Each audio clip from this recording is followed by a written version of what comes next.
गोविंद।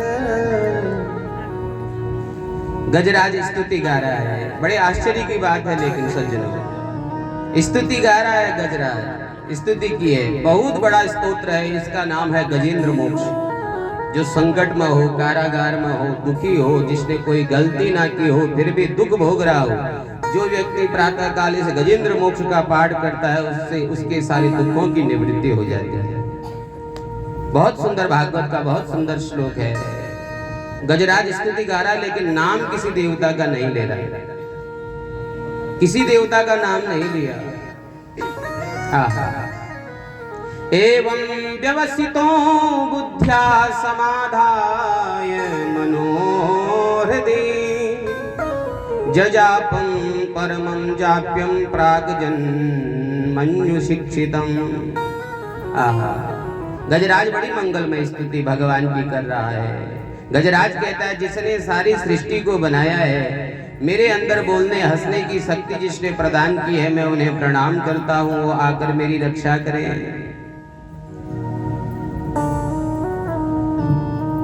जिसकी इच्छा के बिना देवता किसी कार्य को नहीं करते, जिसकी कृपा के बगैर ना सूर्य उदय होता है, ना चंद्र उदय होता है, ना सूर्य अपना प्रकाश देता है, ना चंद्र अपना प्रकाश देता है, मैं उन्हें प्रणाम करता हूँ, वे आकर के मेरी रक्षा करें। मैं उस क्षेत्रज्ञ को प्रणाम करता हूँ।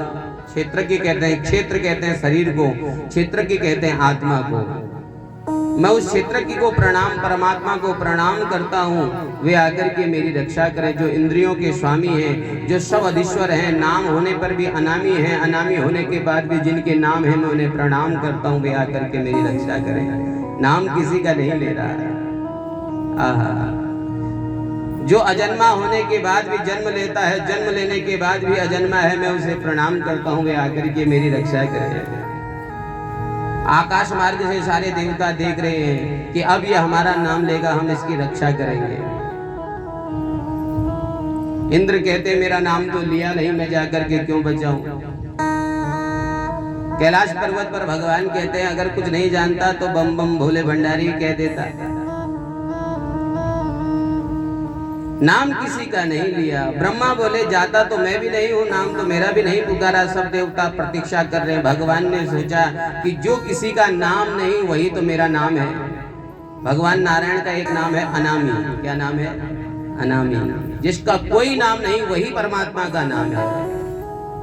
अगर नहीं गया तो मर जाएगा बेचारा, इसको बचाना बहुत जरूरी है। तुरंत गरुड़ जी को बुलाया, गरुड़ जी को आदेश दिया, आओ। गरुड़ ने कहा, देखो मेरे बगैर नारायण जी की भी नहीं चलती। कहीं जाना होता है तो मुझे बुलाते हैं, मेरे बगैर नारायण की भी नहीं चलती। अब भगवान ने सोचा, देखो भैया कि हाथी रूपी ग्राह को तो मगरमच्छ ने पकड़ लिया है, लेकिन उससे पहले इस गरुड़ को बचाना होगा, क्योंकि अहंकार रूपी ग्राह ने इसे पकड़ लिया। इसको अहंकार हो गया, पहले इसका अहंकार तोड़ते हैं। अरे गरुड़ आओ। अरे आ रहे प्रभु, जरा इंतजार करो, थोड़ा इंतजार भी नहीं होता आपसे, आए रहे हैं। भगवान ने कहा, गरुड़ जल्दी चलो, गजेंद्र को बचाना है। गरुड़ ने कहा, आ रहा हूँ, थोड़ा समय लग ही जाता है। भगवान ने कहा, ओहो अच्छा, इतना अभिमान। गरुड़ जी बोले, आइए बैठिए। भगवान ने अपनी छोटी तिन्नी उंगली गरुड़ जी की पीठ पर रख दी। गरुड़ जी से कहा, आज तुम मुझे नहीं, मेरी उंगली को लेके उड़ोगे। गरुड़ जी बोले, कहाँ मजाक कर रहे हो प्रभु, आप बैठिए, मैं अभी आपको तीव्र वेग से ले चलता हूँ। बोले, नहीं, आज मेरी उंगली को लेकर के उड़ेंगे। अब तो महाराज गरुड़ जी ने पंख फड़फड़ाने शुरू किए। पसीने पसीने हो गए गरुड़ जी। आदरणीय सुखदेव जी कहते हैं, गरुड़ पसीने पसीने हो गए, लेकिन भगवान की उंगली को तिल भर भी उठा ना पाए। अहंकार करता है कि त्रिलोकीनाथ को अपने पीठ पर बैठा के उड़ता हूँ। अरे मूर्ख, मैं अपने दोनों पैरों पर तुझे ही दबा करके उड़ता हूँ, तेरी क्या मजाक। गरुड़ जी का अहंकार दूर हुआ।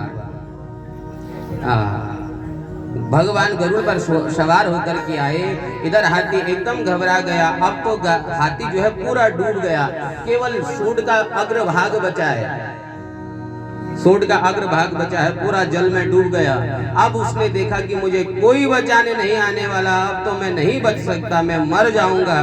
ग्राह ने हाथी को इतना खींच लिया कि तिल भर जो सूंड दिख रही थी, अब वो भी दिखनी बंद हो गई। इतने में पानी के अंदर से गजराज ने देखा कि परमात्मा गरुड़ पर सवार होकर के आ रहे हैं। वहीं पास में एक कमल का पुष्प था, उसे अपनी सूंड से तोड़ा और ऊपर को चढ़ाने लगा।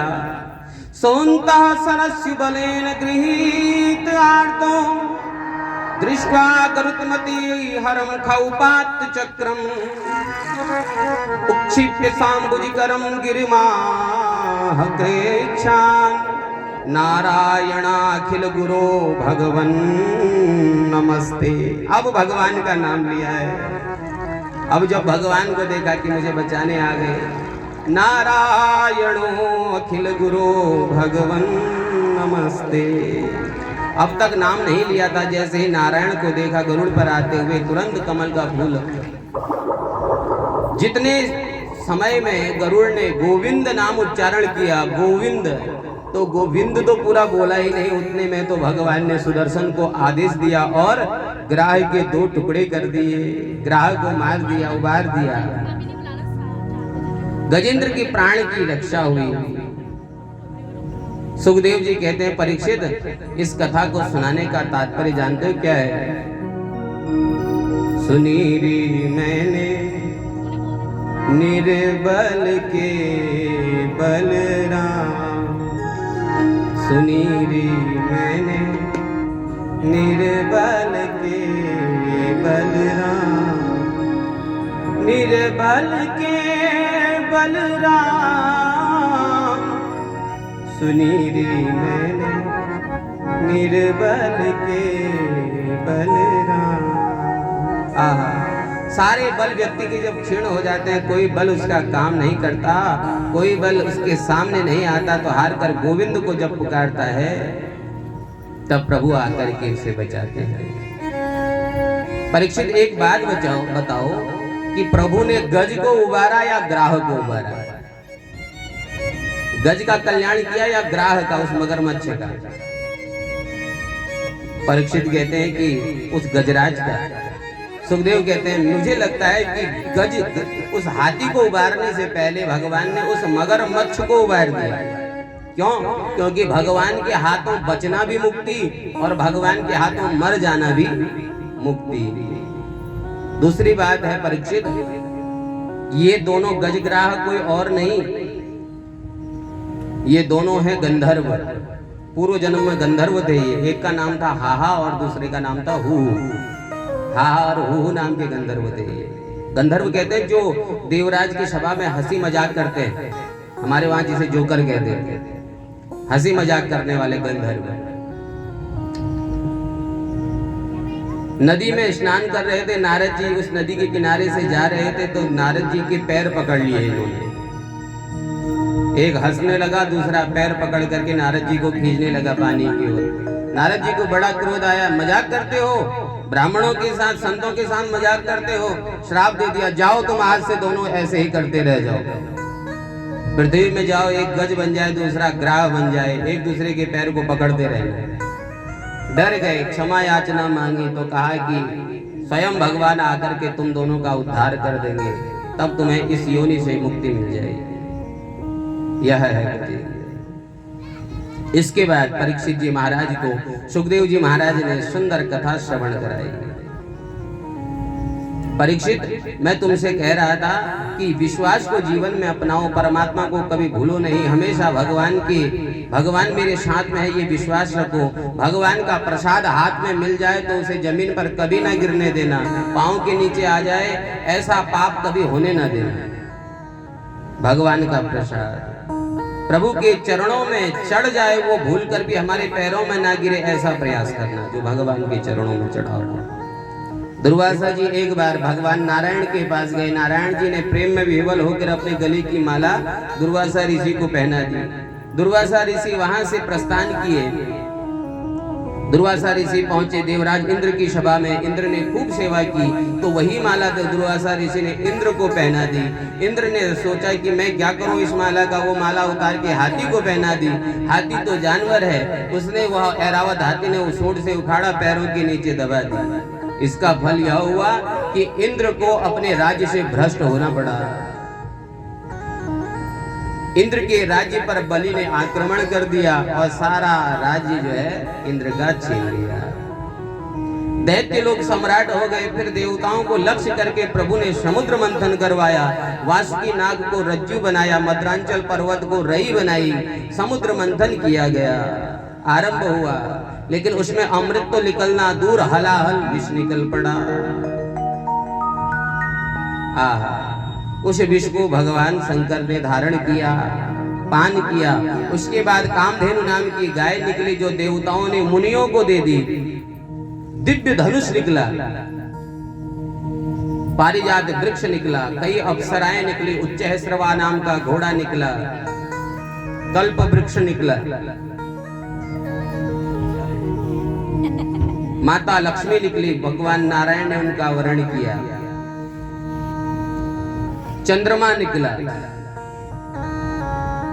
और अंत में 14वें रत्न के रूप में स्वयं भगवान धन्वंतरी अवतार लेकर अमृत कलश लेकर प्रकट हुए। देवताओं को अमृत पिलाया गया, दैत्यों को वारुणी पिलाई गई, मदिरा पिलाई गई। उसी सभा में भगवान ने सुंदर अवतार धारण किया, मोहिनी अवतार। बोले मोहिनी भगवान की जय। उस रूप को देखने के लिए भगवान शंकर जी आए। भगवान शंकर ने वह रूप देखा। आहा,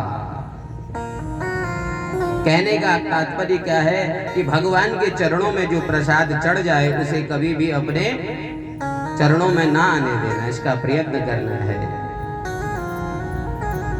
फल फूल जो तुलसी इत्यादि भगवान को चढ़ाते हैं, प्रातः काल जब हम साफ सफाई करें उसका जरूर ध्यान रखना।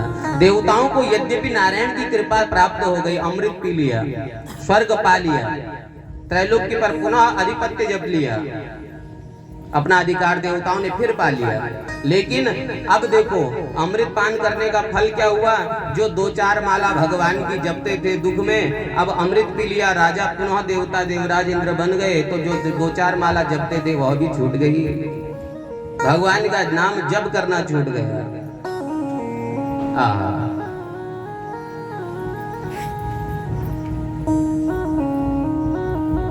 गोविंद के नाम में सामर्थ्य ऐसा है कि हम अगर जो चाहें वो हमें प्राप्त हो ही जाता है।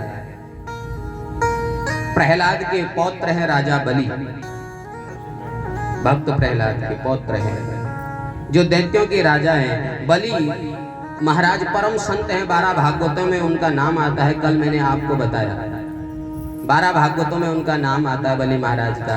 अपने गुरु शुक्राचार्य को प्रणाम किया। शुक्राचार्य से कहा, गुरुदेव देवताओं ने अमृत पान कर लिया, हम उन्हें मार नहीं सकते, तो क्या उन्हें परास्त भी नहीं कर सकते? मार तो हम सकते नहीं देवताओं को, उन्हें हरा तो सकते हैं।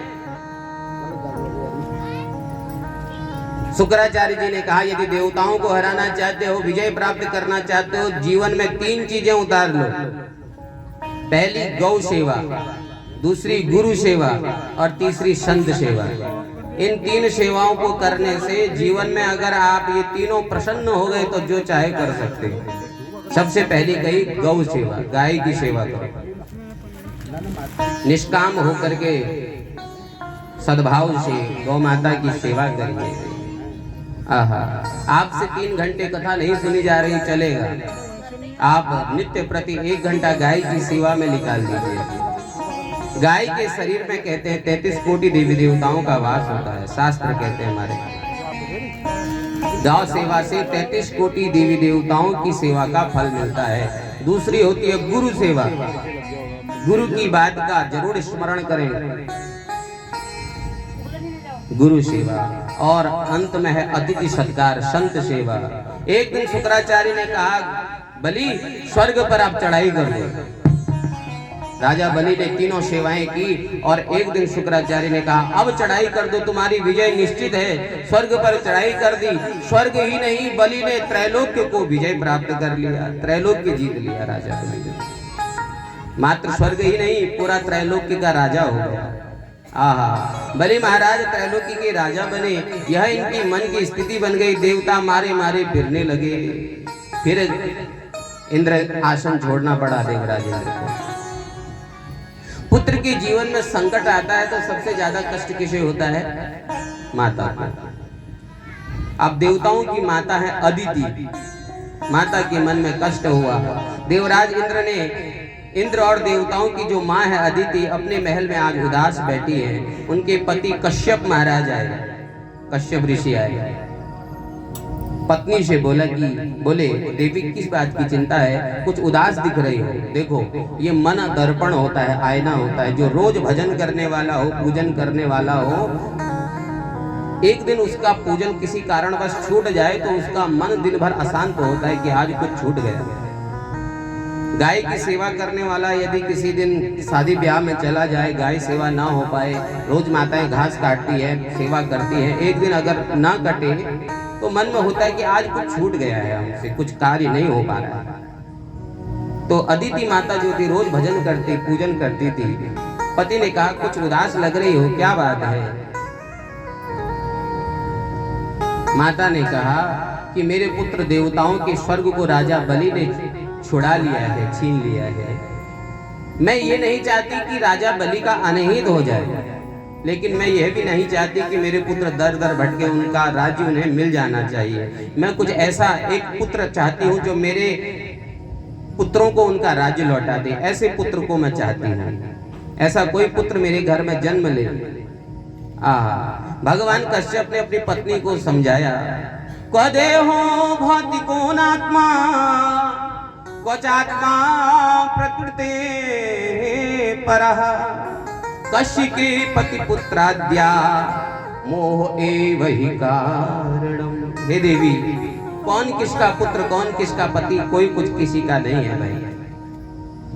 दो बच्चे धूप में खेल रहे हैं, दो बच्चे धूप में खेल रहे हैं तो अपने बच्चे को जाकर कहते हैं कि पुत्र अंदर आजा, धूप लग रही है। क्या दूसरे के बच्चे को नहीं लग रही? अपने पुत्र को अंदर बुला लेते हैं, धूप गर्मी ज्यादा है, अंदर आजा, तो उसको भी तो धूप लग रही है। इसलिए ये केवल मोह एव हि कारणम। जिसको हम पुत्र कहते हैं वही हमें जला देता है, जिसका पालन पोषण करते हैं लास्ट में हमें अंत समय में वही जलाता है। जलाना तो छोड़िए महाराज, जलाने के बाद भी शांत नहीं होता। पंडित जी कहते हैं आप 3 बार डंडा मार दो इसकी खोपड़ी में, कपाल क्रिया करते हो, 3 बार लाठी भी मार दी जाती है। तो कोई किसी का पुत्र नहीं, कोई किसी की पत्नी नहीं, कोई किसी का पति नहीं, ये सब मोह है, माया है। देवी अंत में सब रुलाने वाले ही होते हैं। अदिति बोली आप माँ नहीं है ना, इसलिए ऐसी बातें कर रहे हैं। आप माँ होते तो जानते कि माँ का हृदय कैसा होता है। पुत्र कितना भी कुपुत्र हो जाए, कितना भी दुष्ट हो जाए, लेकिन माँ के सामने अगर एक बार माँ बोल दे तो अंतर हृदय पिघल ही जाता है, द्रवित हो ही जाता है। भगवान कश्यप बोले चाहती क्या हो? मैं चाहती हूँ ऐसा पुत्र, कोई उपाय बताइए। एक ऐसा व्रत बताया जिसे कहते हैं पयोव्रत। फाल्गुन मास शुक्ल पक्ष प्रतिपदा से लेकर द्वादशी तिथि तक वह किया जाता है, 12 दिन का व्रत होता है। ऐसा व्रत माता गौ माता की सेवा होती है, यज्ञ देवता का पूजन होता है, दूध पी करके रहना होता है, और भी इसके कई नियम हैं। ऐसा करने से कश्यप ऋषि कह रहे हैं अवश्य ही भगवान के गुणों के समान उसके घर में संतान होती है, पुत्र होता है। जल्दी प्रातः उठना, भगवान के चरणों में प्रणाम करना, यज्ञेश भगवान की स्तुति करना। यज्ञेशः यज्ञ विन्यासः पुरुषार्थ तीर्थ श्रवः पदः। यज्ञेश भगवान की पूजा किया। अदिति माता ने यही किया, ऐसा ही किया, और भगवान प्रसन्न हुए, आशीर्वाद दिया कि मैं तुम्हारे घर पुत्र बन करके आऊंगा। देवताओं ने प्रभु से प्रार्थना की तो देवताओं के कार्य सिद्धि के लिए भगवान श्रवणायाम श्रवणम द्वादश्याम मुहूर्ते अभिजित प्रभु। भाद्रपद शुक्ल पक्ष द्वादशी तिथि भगवान ने, देखो ये भाद्रपद का महीना भी बड़ा उत्तम है, भादों का महीना। हम लोग इसको काला महीना जरूर कह देते हैं, लेकिन काला महीना कुछ नहीं है, काला होता ही नहीं है। महीना कोई काला हो ही नहीं सकता। व्यक्ति का अंतर मन काला गोरा इत्यादि हो सकता है, लेकिन महीने दिन इत्यादि सब भगवान के बने हैं। काले महीने में हम भोजन करते हैं, काले महीने में श्वास भी तो लेते हैं। अगर काला महीना है तो श्वास लेना छोड़ दो। काला महीना जैसा कुछ नहीं होता।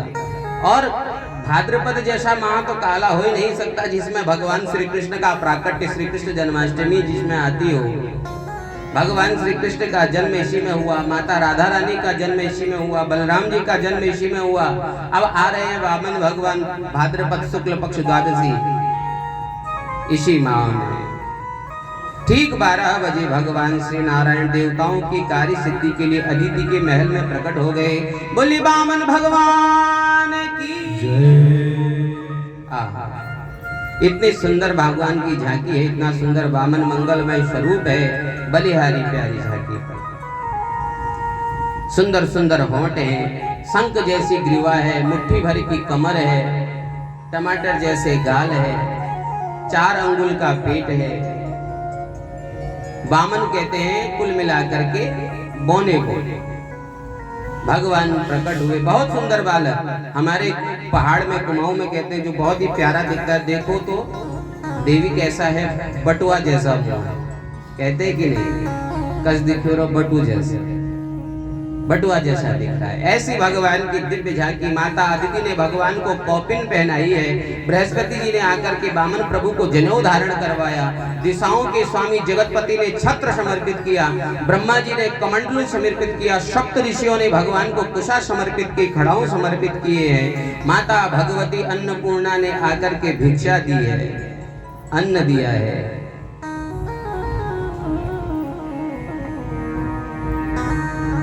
अब हमारे शास्त्र का नियम है कि जब सब भिक्षा मिल जाती है तो वो ला करके गुरु को देना पड़ता है। जनेऊ के दिन गुरु को देना पड़ता है। वामन भगवान आए, बृहस्पति महाराज जो गुरु हैं उनके चरणों में भिक्षा देने लगे। बृहस्पति जी ने कहा इस भिक्षा से हम संतुष्ट नहीं होंगे, तो गुरु जी आदेश करिए। बोले बलि के पास जाओ और तीनों लोक का राज्य मांग करके मेरे को समर्पित करो, तब मैं प्रसन्न होऊंगा। वामन भगवान ने कहा ऐसा ही होगा, आपका आदेश है तो ऐसा ही होगा। वामन भगवान सीधे राजा बलि के यहाँ पहुंचे। देखो, जिसे हम जानते नहीं, जिसे कभी देखा नहीं, उसे देख करके यदि सर अपने आप झुकने लगे तो समझ लेना कोई व्यक्ति विशेष है। कभी सुना नहीं, देखा नहीं, अचानक उसको देख करके आदर सत्कार की भावना मन में जागृत हो जाए तो समझ लीजिए कोई विशेष पुरुष है। राजा बलि के पास पहुंचे तो राजा बलि ने देखा यज्ञ पर यज्ञ हो रहे राजा बलि के यहाँ। और राजा बलि के यहाँ जब भगवान पहुंचे हैं, दूर से आते हुए भगवान को देखा, अपने गुरुदेव से हाथ जोड़ करके बोल रहे हैं, गुरुदेव आज ऐसा लग रहा है स्वयं सूर्य नारायण मेरे घर यज्ञ मंडप पर पहुंच रहे हैं, ऐसा दिव्य तेज देखिए दूर से चमक रहा है। तेरे द्वार खड़ा भगवान भगत भर दे रे झोली। तेरे द्वार खड़ा भगवान भगत भर दे रे झोली। भगत भर दे रे झोली। तेरे द्वार खड़ा भगवान भगत भर दे रे झोली। भगत भर दे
डोला गगन है सारा, डोल उठी है सारी धरती देख रे, डोला गगन है सारा। दान मांगने आया तेरे घर,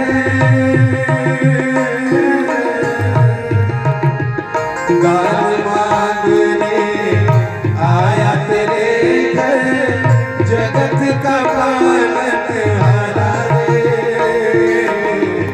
जगत का पालनहारा।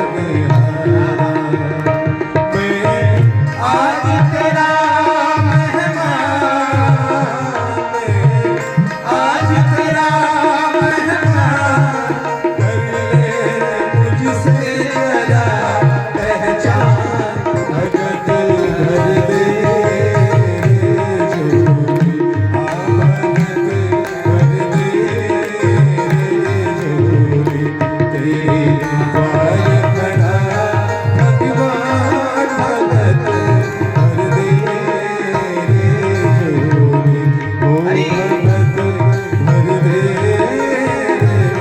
झोली।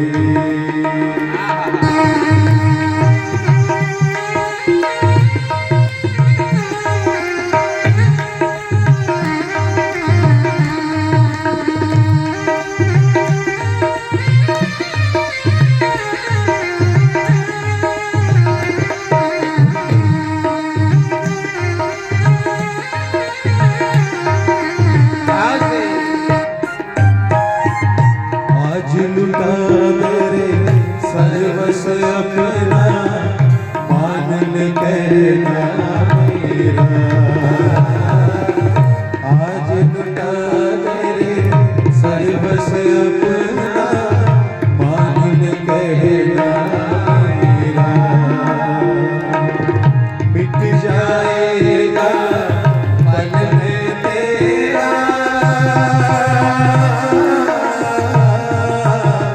मिट जाएगा पल में तेरा, जन्म जन्म का तेरा रे, जन्म जन्म का तेरा। तू छोड़ सकल अभिमान,